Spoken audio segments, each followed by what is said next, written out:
rien à lui demander. Donc la formation aujourd'hui est importante pour le club parce que il faut avoir des enfants, des garçons du cru, des joueurs du cru, et ça compte beaucoup, ça compte énormément, contrairement à ce qu'on peut s'imaginer. On dit l'amour du maillot, c'est vrai, il y a l'amour du maillot, il y a l'amour de la rémunération aussi, mais quand on est un garçon du cru, comme raïb, comme on dit, c'est-à-dire que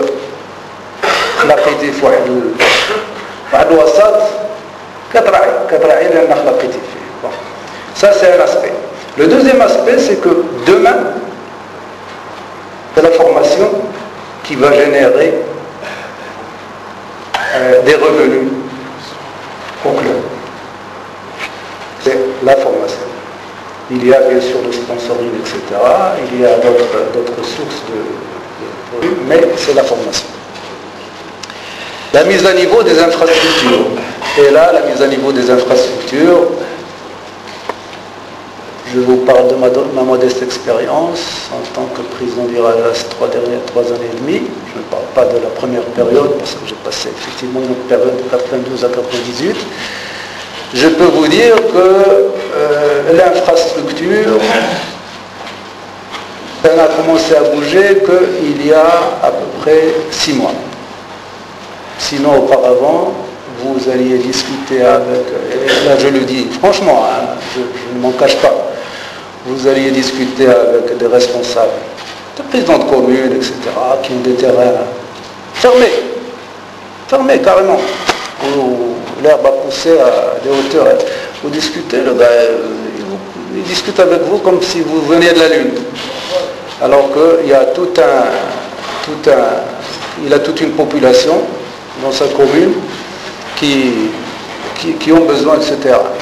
L'infrastructure aujourd'hui, elle est défaillante.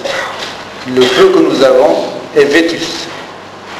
Il y a encore certains lieux qu'on appelle stades, hein, ou terrain. Je suis désolé, mais quand vous y rentrez, ça n'a rien à voir d'un stade ni des vestiaires sont des états. Hein. Bon, je passe donc. Mais il faut la mise à niveau de l'infrastructure. Il y a la rationalisation du financement des clubs. Le développement de la politique de sponsoring, l'accroissement de la rentabilité des droits de transmission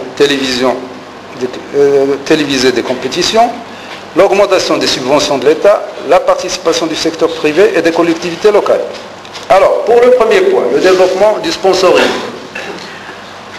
il est lié, comme a dit M. Moulin, à l'image que donne le club.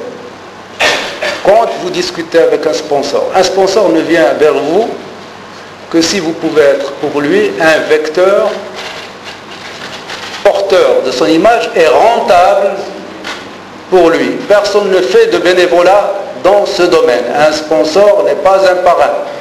Un sponsor, il vient vous trouver parce que il va vous donner de l'argent parce qu'il en gagne avec vous.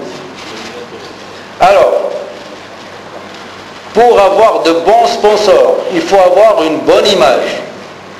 C'est-à-dire gérer un club qui a, dont les joueurs présentent une bonne image. Je sais qu'il arrive des accidents de parcours, on en a connu, des joueurs sur lesquels on a misé, qui se sont retrouvés du fait de leur conduite hors champ sportif. Je dis bien hors champ sportif. Mais vous savez que les médias ne loupent rien. Donc ils se sont retrouvés, et ça a un peu impacté l'image d'un certain club. Vous avez les résultats. Et le monde que vous drainez. Plus vous avez de résultats, plus les gens viennent vous voir. Plus les gens viennent vous voir, plus le sponsor est content. Donc les choses sont liées. Donc c'est là où il faut savoir que le sponsoring, ça se travaille de façon continue et dure. C'est le terrain qui donne, bien sûr il y a les rapports, mais c'est le terrain qui donne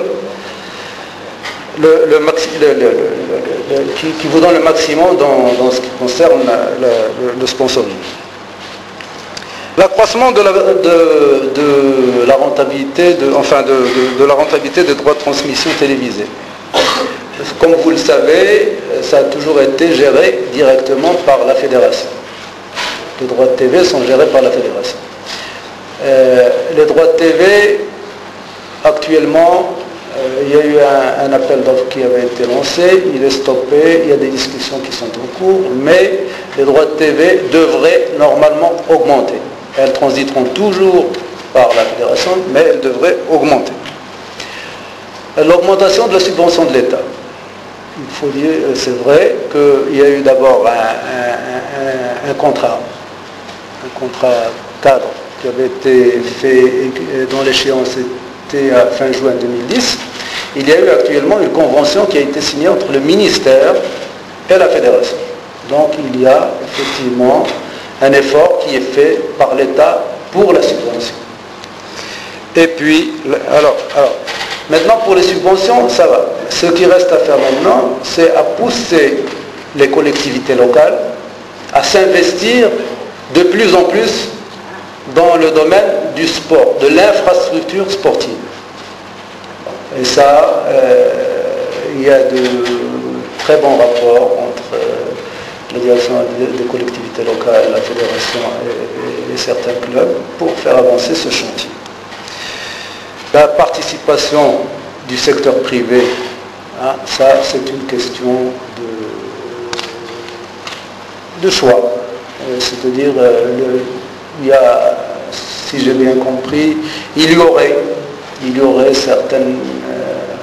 certaine philosophie qu'on essaie ou un certain message qu'on essaie de passer au secteur privé pour s'investir un peu plus dans le secteur du sport.